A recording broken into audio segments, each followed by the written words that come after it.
ready for another lesson?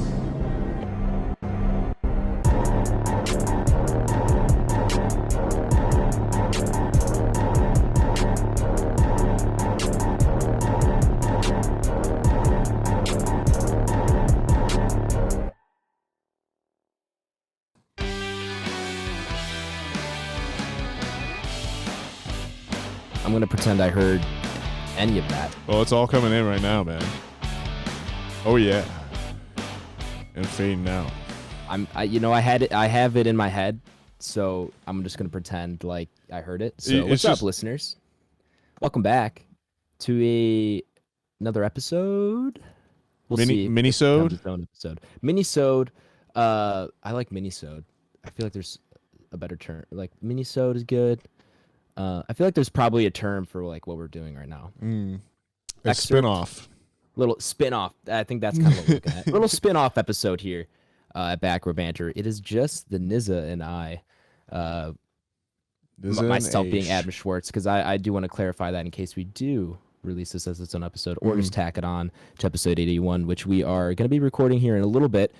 This is a bit of a pre-pod banter, I guess. Yeah, it's a bit of sizzle. Yeah, bit of sizzle. Maybe that's the name of it. Maybe that's what we'll call it. It's called a bit of sizzle. That's not bad. I like it. That's not bad. Like the little mini-sodes, our spin-off episodes. Anytime we do it, it'll be a bit of sizzle. Yeah. Bits of sizzle. Bits of sizzle. I don't mind that at all. I don't mind it at all. Maybe I'll title it that. Anyway, we are going to go ahead and talk about the new documentary that came out last week, The Beatles Get Back. This is a three-part docuseries. Three-part docuseries, 7 hours total, roughly, give or take. Yeah. About 7 hours total of content. The reason we're doing this is Nathaniel hit me up. He had just finished it. I had just finished it. And there's a lot to talk about here, obviously, with 7 hours of footage that we weren't confident we could talk about to the full extent we wanted to in, our regular What We're Watching segment on a main episode. So here we are, kind of giving an in-depth little debrief here. Couldn't be contained. Yeah, exactly. Yeah. But yeah, a little in-depth debrief on our thoughts on, the documentary, the Beatles.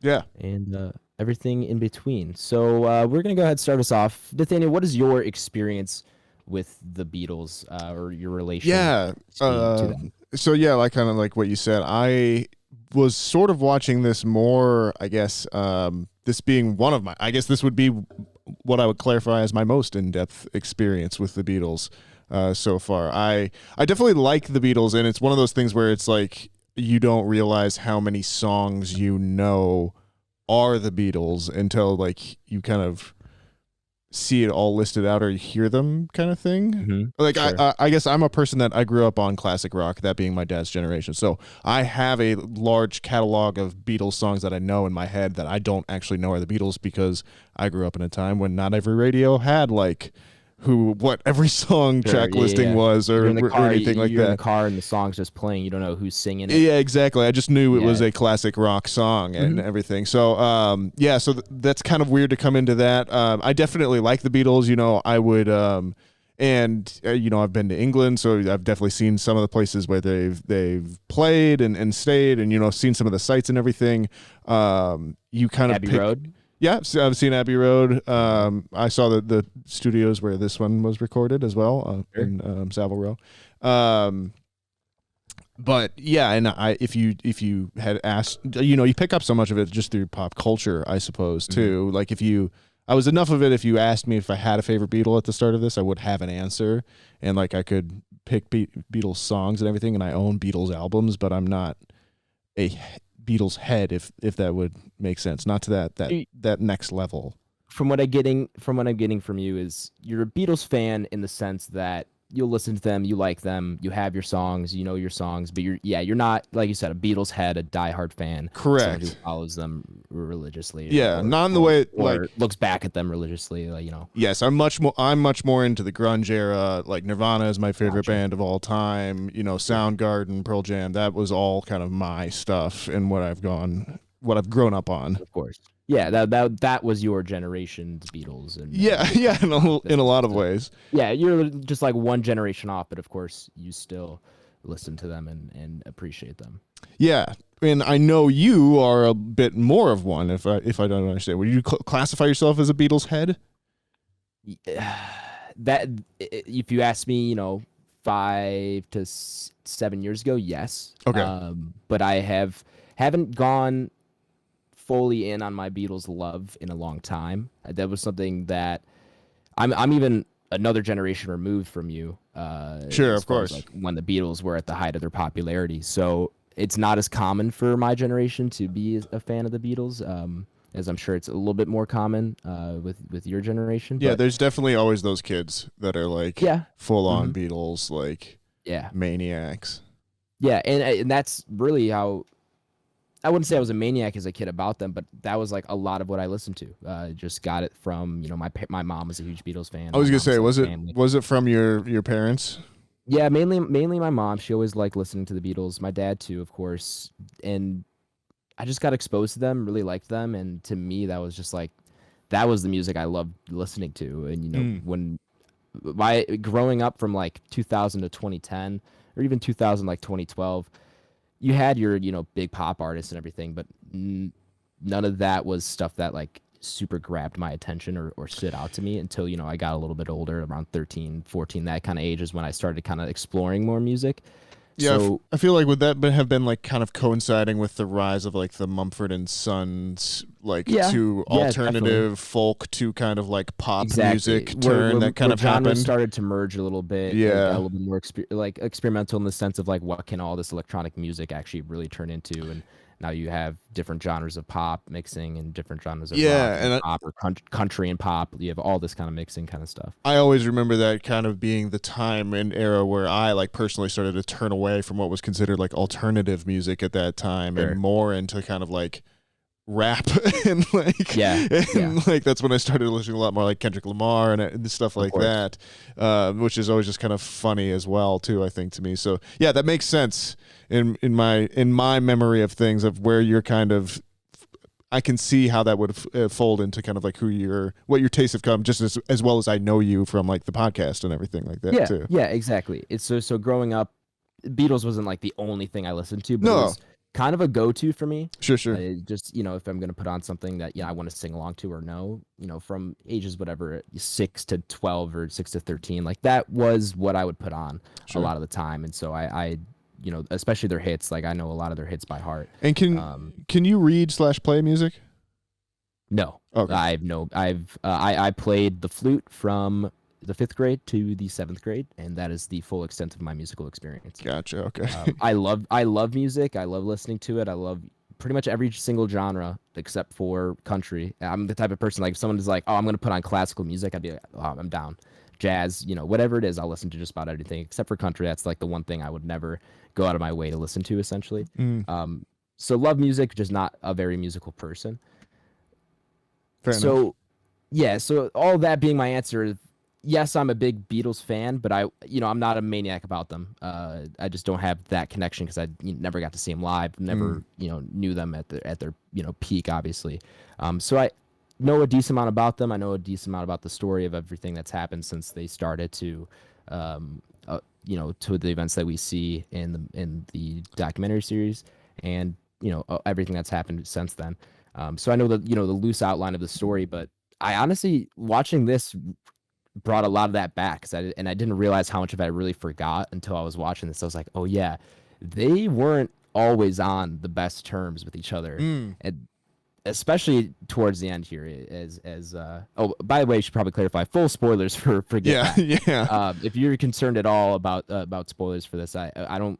This is an in-depth kind of thing, so I don't really want to have to hold back if we're trying to get in depth on it. So Oh, here I'll play definitely the full spoilers I'll here. play the spoiler sound. Of course, thank you. You've all been warned. Okay. Yeah, we probably should have tried to clarify that at the show, Yeah, but whatever. at the top of the show. But yeah, anyway. Yeah, as you see, everything that happens at the end of episode 1 with George Harrison, and even when he comes back, it doesn't seem like he really wants to be there. A Yeah. lot of the time, and so it was interesting, and a lot of that definitely came back for me. So this was something I was very much looking forward to. This met and exceeded my expectations somehow. Mm. And I even put it in the chat the other day, man.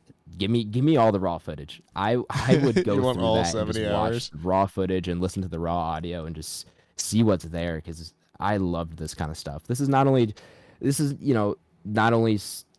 a band that I enjoy, Peter Jackson, a filmmaker I enjoy, and all of that, but this is the kind of like documentary stuff that I love to see. Just events unfolding, raw footage, nothing really that scripted. Just a snippet of life just recorded. Yeah, it was a weird interaction for me. Sorry, I'll let you finish your thought off, and then I'll. No, that kind of was the end of my thought. I mean, yeah, okay. That's the kind of documentary stuff that I love, and I think is unique, and it something I might dip into a little bit more later is just it's awesome to me or crazy to me how they can take just raw footage like that and how they craft the story that they do, and I'll try to touch back on that later. But what were you going to get into? Well, no, yeah, I think that was kind of a little bit of a part of it was that like I actually coming into this or at the end of episode or I guess third one or whatever you want to call it, days like 1 through 9 or whatever it is, I didn't know if I enjoyed it. Like I was like, I don't know if I like this. It is long. That's kind of like the big thing that you have to it. And yeah, you're right. There isn't a big kind of compelling story that you have at the start of it. It is very much slice of life, watching the process kind of take place and overall. And yeah, I think that was kind of just coming at it from a film perspective. One of the things I wanted to touch off with kind of right away is that Peter Jackson's a fucking wizard. Like, I don't know. Incredible, right? I don't know what voodoo he and his team pulled out on this film, but it looks incredible. Yeah. Overall, it sounds incredible overall. He's a guy, I think, kind of like at the height of his powers and how he's gone about crafting the story and the overall kind of interlocking thing to the point of when I came out of the first one, I was like, I don't know if I like this. I don't know if I'm going to keep going on to this. I'm thinking this is going to be such a slog. And then it just kind of, oh, Brandon's coming in. It just kind listener of like of the alleged number one listener, potential number one listener, Brandon Wazzy. That is correct. Hey man. To it kind of like by the end of that day, I was like, oh God, I gotta go watch the next one. Like it just got like stuck in my head, and like I felt it gets its hooks in. And then I was back and listening to or watching the next episode not long after that. But anyways, I was kind of off track of our initial thoughts, I guess. But yeah, crazy start. Yeah, the first episode is definitely a lot of that. Is probably the most raw. Where it is just that's where you have to be a Beatles fan to like enjoy their process of them playing together.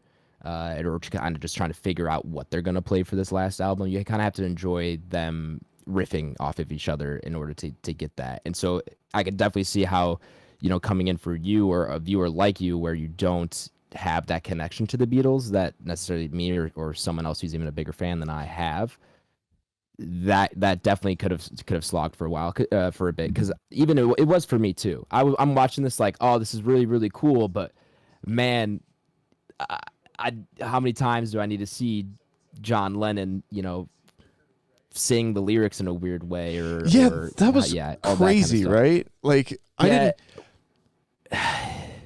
Lennon, what it showed to me was Lennon spoken lyrics all the time.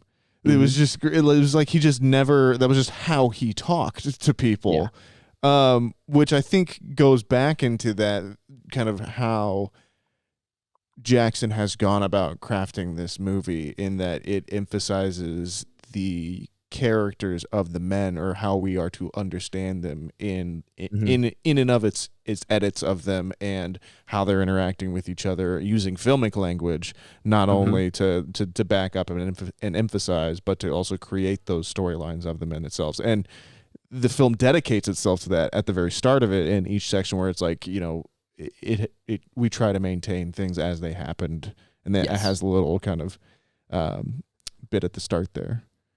Yeah, definitely. And you got to take. I definitely think they tried to portray the events as the way they saw them, but obviously, whenever these are editorial choices being made, there's no way to just say objectively what the dynamic was, who was who was portrayed well, who was portrayed accurately. It's never going to be 100%. Everyone's going to have their own version of that. And so I definitely believe the filmmakers tried to, but that's never going to be everyone's version of the story. Yes, so I guess that is one big question I had as someone who was coming into this with a kind of no opinion, or at least an agnostic opinion of all the gentlemen in the Beatles. And you as someone with a little bit more formed opinions of them and kind of what they represent and stuff. How did you feel about this movie and how it portrays everyone and everything? The thing that stood out to me about how everything is portrayed is I kept wondering if this is just how it was because it's 10 years into the Beatles. It's their last album. Are they just sick of each other because it's been that long? Or the biggest question I had was how does this dynamic that's shown between the four of them in the 7 hours, how does that compare to the last 9 years of the Beatles? That's the only question that I had coming away from this is, does this really reflect the band's time together as a whole, or is this just reflective of this last album? And from my past knowledge of the Beatles, and like I said, I know, the general outline of everything that happened with them. To me, it definitely seems like this is kind of more just how it is at the end of their, at the end of them playing together. I think it was just a little bit of burnout. I mean, obviously, you spend that much time with a group of guys like that, eventually you're going to grow apart. And they even touched on that, they stopped touring, moved to different places, got different friends, and then you got to kind of come back and have a reunion album like that. Things change. People change for sure. So that's the biggest thing that kind of left me not sad or upset, but just kind of like wanting more, is that I wish we could see how we got here. What was that dynamic over the past 9 years that made George Harrison so upset, or why do they truly not want to perform anymore? Why are they ending it when they still have the height of their popularity? That was just like the one thing that I left wanting more of, is just kind of how we got here kind of thing. Okay. But I still think this is like a good reflection of kind of who they are and their dynamic, because I haven't really seen. I'm a Beatles fan, yes, but I have never known them in this way. I never, wasn't alive at the time to see their interviews. I've watched a few. I've watched, a few of their interviews or things that are on like YouTube and stuff. Yeah, I haven't in a while, but when I was younger, I went back and watched as much as I could find, really. But you never really get, the idea of who they are as people as well as you can hear. This is definitely for me the biggest thing I've seen of like their personalities and their dynamic as a band. The biggest thing of that surprised me is I really didn't realize how much Paul McCartney was a leader, or was that was definitely a huge reveal for me. I think a little bit too.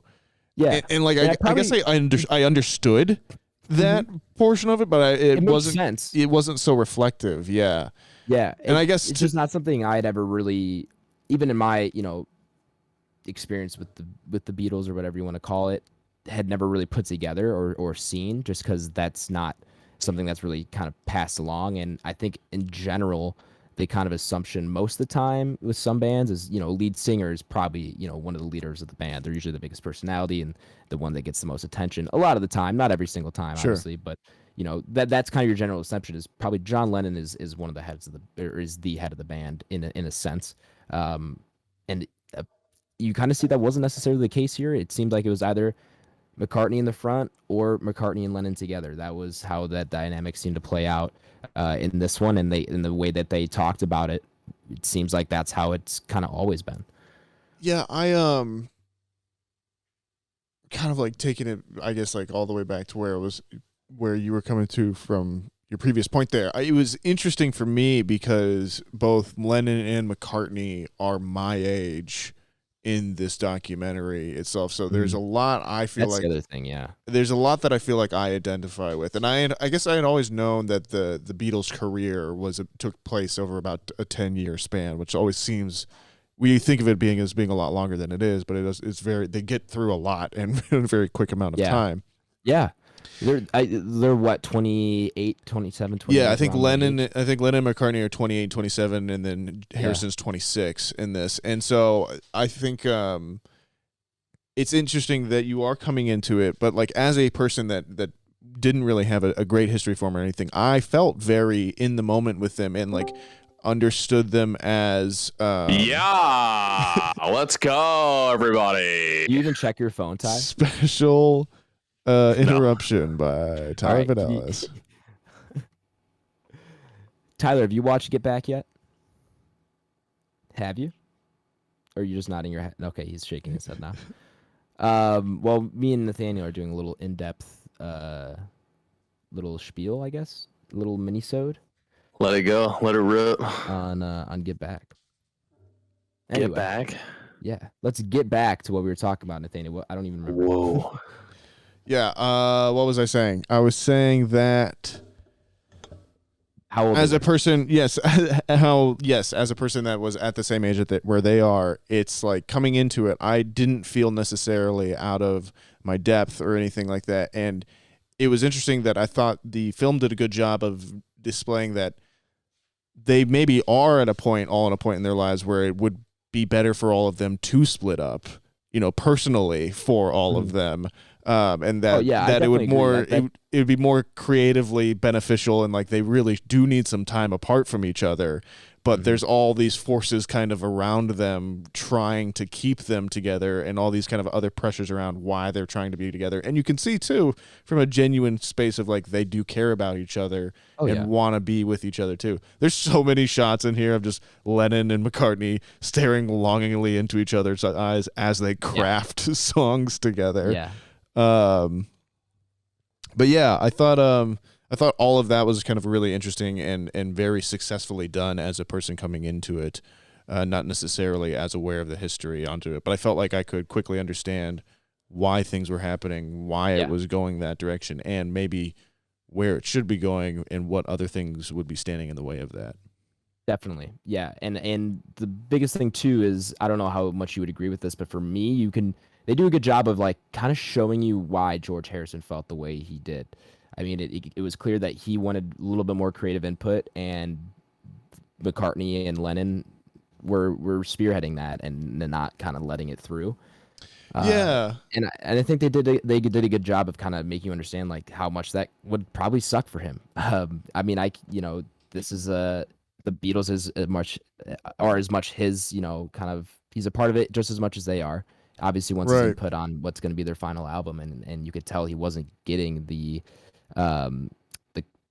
credit's not the word I'm looking for. He wasn't getting his share of his opportunity and his input, his share of the creative input that he really wanted to. And I can totally sympathize with that, especially if that's been happening. Maybe in the I don't know if it was always that way. Well, yeah, but, they kind of frame it as like you have Lennon and McCartney, this like creative wonder force that's there at the start of the Beatles, and then you have George and Ringo too that are there, but they're not really the ones writing the songs or arranging them in the way. And it's almost framed as that like George, when the group started maybe wasn't as strong of a musician or anything, but he has now gone on his own and gotten better at all these things or worked more on it and now wants to expand more and feels like he's up to the level that Lennon and McCartney are up to, but is not all being allowed to kind of grow into that space within the realm of the group and everything. And then there's also kind of like a little bit of like Yoko Ono is present at this point too, and that's like an interesting dynamic. That was another. I knew the whole thing with Yoko, and I'm sure you probably did to an extent, how it's always said Yoko broke up the Beatles or kind of that kind of thing. Yeah, it's weird too, because I know her better from her art, because it's something that showed up in like my art history courses and that kind of thing in college and stuff like that too. So like I have this kind of weird separation of her and like Lennon outside of the Beatles too and stuff. But yeah, I can see how, and like, I guess coming from that, her art is very reflective of this. There's a lot of warbling and kind of purposefully pushing the audience into kind of uncomfortable places, and like a lot of it's just like, why would you be doing this sort of thing? But that's part of her art.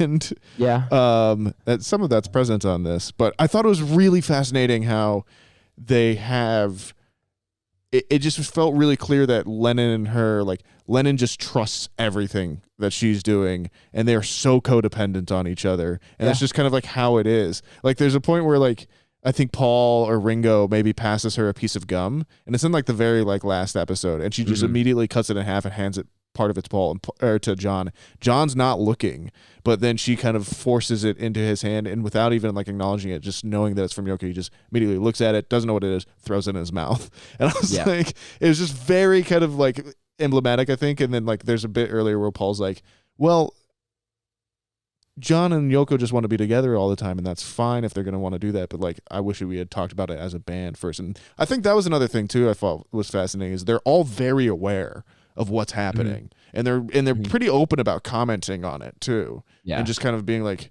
well, this is happening, and we're talking about it, and like they're talking about it, but they're not really talking about it. They're not coming up with any solutions to anything, too, which I think it was fascinating.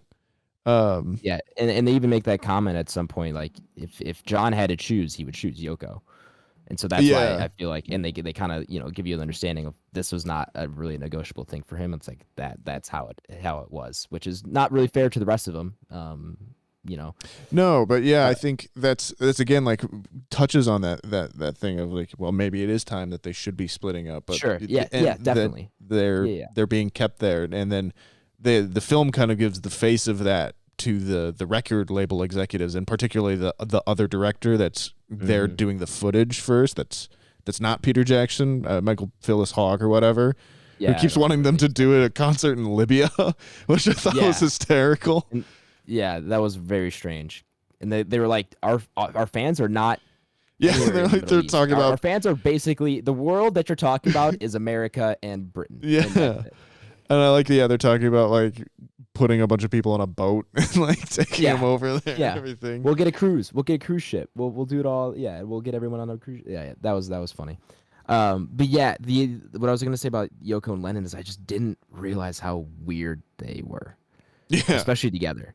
I like that. I mean, I knew obviously Yoko. I've seen some of her art. I knew she was kind of out there. I didn't realize Lennon was kind of almost all the way up there with her. You definitely see that kind of side of him come out. He's got that just wiry, weird energy. He's always going, and he's very eccentric.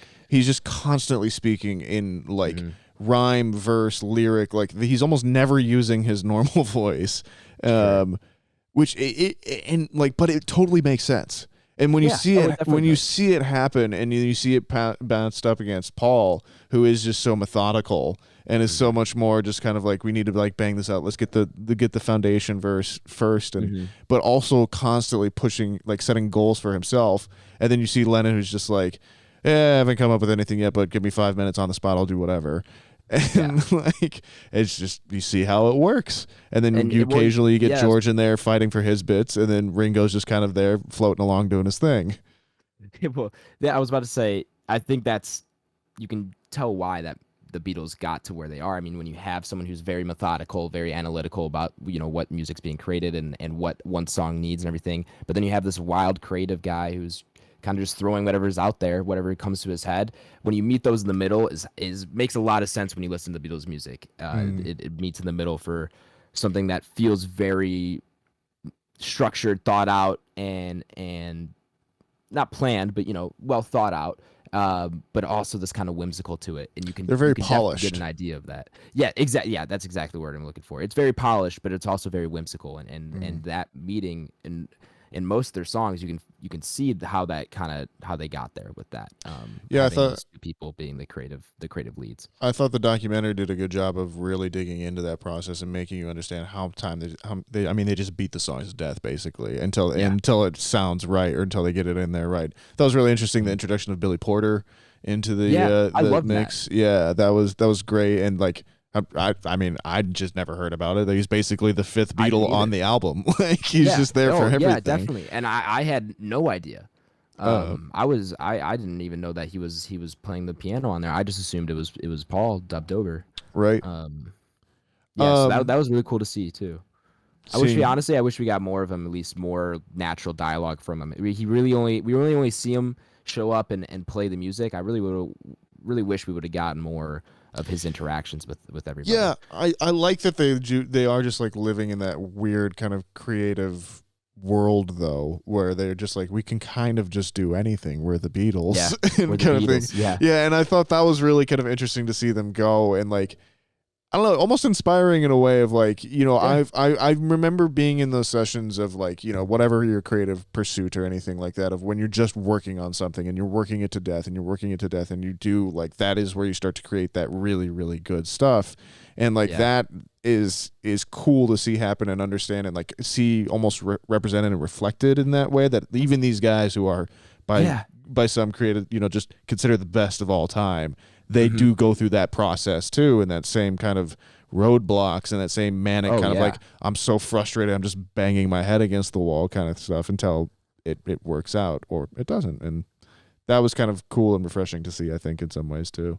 Yeah, it was so like reassuring in a way to like see that the one of, if not the biggest bands of all time, go through the same kind of rudimentary, throw it at the wall, see what sticks, and then refine. Like any kind of, you know, big creative project like that goes in that way. And that was to see that the biggest band of all time that will probably remain one of the biggest bands of all time, they just did that for weeks until they had something. That's awesome. And that was the other thing I thought was crazy too, the one thing I love to see from musicians on film, or just like in general sometimes, is just the fucking sheer amount of just songs they know, and just like that weird ability to just pick stuff up and just start playing it out, or like you know a lyric or two, and then the rest of the band can just fit their stuff around into it and just make a weird facsimile of the song or your own spin on it or something like that. And like how often they were just experimenting with different voices, different ways of singing the song. Like all of that was just insane to me. And yeah, it was just kind of that idea of they were just never settled. They were just omnivores. They just ate and ate and ate anything. Like anytime anyone brought anything new into it, they were immediately just like, ooh, what is this? There's like that little weird stylophone thing, and they were immediately like within seconds playing little tunes on it and stuff like that. So yeah, I thought it was a cool documentary, and I felt like I had a better understanding of it afterwards. But we've done about 30 minutes. I would say, why don't we end it off here on like just maybe who was your favorite Beatle at the start of it, and like, is there one that you maybe identified with more throughout or something like that, or just something that stuck out to you? So I would say overall, I think my biggest takeaway is just how you kind of just learn their personalities and their dynamic together. I mean, in ways that I didn't know. You kind of get your general vibe or idea from them as by just either listening or doing what I did, which is kind of, you know, look at as much as you can from what's, you know, available. Or but the here legend, you get a real I in-depth guess. look at each of their individual personalities, you know, and the roles in the band. So, you know, like I said before, didn't know Paul was the leader that he was. Didn't know John was kind of as, you know, weird and eccentric as he comes off. That just never really clicked. Like that never comes off in anything else that I'd seen. I don't think you really get. I don't think he's going to go out into the public and kind of act that way that much. I think it would take something like this for you to actually really see that. And then you kind of get a better idea of, you know, Ringo is just kind of there to, you know, play. He, you know, didn't have the musical kind of hunger, it seems, as much as like Paul and John did, to the ability to like keep creating and wanted to keep create. He was, you know, kind of just there to play, have fun, and he obviously could tell cares about the other three, and just want everybody to kind of get along. Doesn't seem like Ringo had any kind of beef with anybody for the most part. And then George, obviously, we kind of talked about that before. Totally understand where he's coming from as far as, you know, frustrated with the creative decisions being made. I would say out of all of them, really identified with Ringo in this one. I don't know. I didn't expect that, but that was weirdly a ton of him. That was weirdly my kind of takeaway as well too. Yeah, he was just there to have fun. I just really enjoyed Ringo in this a lot. Yeah, because he seems like such a cool guy. There's a bit too where I think it's Paul McCartney's wife Linda is just like, I feel the most comfortable around Ringo. Like I think she's talking to the other director or whatever, and he's like, "Oh, Ringo's great, isn't she?" She's like, "Yeah, I always feel the most comfortable around Ringo. He's the most like steady or something like that." And I was like, "Yeah, I do really enjoy Ringo in this. Actually, he's just kind of like." I wonder if it wasn't like where it is with Paul and George and John, where it is just kind of like that hunger for the music and that push and everything. Maybe it was just more like, hey, I'm here with my friends and I'm enjoying. I'm here with my friends. Like, yeah, I like to drum. I found this band 12 years ago that asked me to play drums, and here I am 12 years later. Yeah, in the biggest rock band of all time, and I'm playing music with my best friends. Like, yeah, when they play music, they they'll create. They'll tell me what sounds good, what beats to play, and I'm here to have fun. That seems and again, something I would love to see is that always how it was, or was it different at the beginning? I mean, yeah, he is credited on a few songs as well too. When you see Harrison and Starkey show up, and he does have every now and then have other songs on there. But I do like too that he does. I think a few times you see in this, and potentially there's 60 hours of footage, 150 hours of audio. I'm sure there's things that we didn't see, but he did pitch in sometimes for his creative input, and I'm sure he did at other times that we just don't see. So I don't want it to sound like, oh, he just was there to play, but it seems like he's just there, to have fun. Yeah, I guess like era of his life, I guess like the like I would feel like the people's or the like my understanding of the reputation of Ringo is like the sad sack Beatle, like the one that was like burdened with these other three geniuses around there and everything. But it's just felt very clear in this that it was just like, no, Ringo's part of the band and Ringo's just as important as the rest of us, and he is the one that kind of maybe is the glue in some ways to kind of keep us around, just in that steady he's one. The one that keeps it steady. Yeah, all four of them are volatile, which it seems like to an extent. Some of them, they were a little bit. At least the other three, each had their moments in this documentary, and I know for sure, throughout their time together, each of them have had. And I don't remember for sure, and I don't quote me on this. I believe Ringo also has had some of his gripes along the way. Oh yeah, I'm sure. You don't be into the greatest band of all time with all this like without media attention and everything, without that kind of stuff. Yeah, no, but I just mean taking it in the documentary as it's presented here. People that you kind of identify with, I feel like he is just a hero in this one. Sure. Yeah. It definitely seems that way. Favorite takeaway or favorite scene, shot, takeaway? There was a bit where it was going around on Twitter, and that was first, I think, kind of got me interested in the Paul McCartney bit. Yes. Yeah. That's exactly what I wanted to bring up. That's the only reason I asked that question before ending is the Paul McCartney bit in the first episode, about halfway through, when he just comes up out of thin air. They're one of their greatest songs, probably the best song on, and at least my favorite song on that album for sure. Get Back. It's a tough one. I'd really like Let It Be. That what, I probably can't even say that because Let It Be is one of my favorite songs of all time. So one and two, but regardless, it's hard to choose. It's hard to choose, ladies and gentlemen. Too many good songs. Anyway, they're one of their greatest songs, probably most well-known songs is just Paul McCartney messing around on a bass because John Lennon was late for practice. Right. And, it's cut down to about 3 minutes. And I know it's, like 3 minutes and 20 seconds because I've watched about 4 or 5 times now because it's just an incredible sequence of events to happen. But I don't know how long the actual raw footage is. If I had to guess, probably somewhere between 5 to 15 minutes. But he's just strumming because John Lennon's late for practice. He needs to find out a new song. And it's just insane how quickly he just finds a rhythm and then finds the vocal patterns to go with it. Like, he just starts strumming, and then the others pick it up too, which is the crazy thing as well, is that Harrison immediately cons on to where he's going to, and Ringo comes in as well. It's just exactly. What the fuck just happened, boys? I know. That was the most. My jaw was on the floor watching that. That was that. Well, that's right. The crazy. Like the moment I realized what this really kind of is, and it's not like had me hooked for the rest of the time. The only time that you see that happen in the documentary too, which is the crazy thing, is that you'll kind of see certain songs start, and then there's a weird turning point, and then boom, they're together, or like they're one iteration off or something like that. Yeah, because he writes that song, and I think, I don't remember exactly, but by the end of the episode, I think it was like either later that day or one of the next following days, it was already 80% written Right. to how the final version was. And it's a pretty and- big motif because obviously the series itself is called Get Back, so it's kind of Yes, like the yeah. main thing around it. Obviously, And they made that their first single. They kind of Mhm. and they named the album off of it, obviously. So like, yeah, it's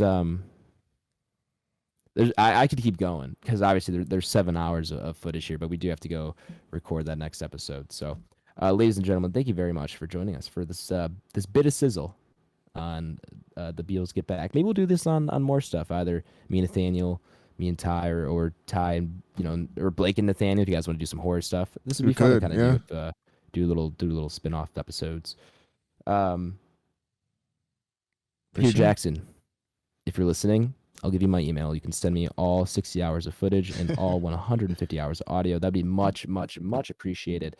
Because man, I would probably watch it all. This was awesome to see for me personally as someone who loves this band so much. And I'll be honest, I haven't stopped listening to the Beatles since I started watching this documentary. I've just been running it back and kind of getting back into the swing of things. And it's been nice to go back because they're still so good.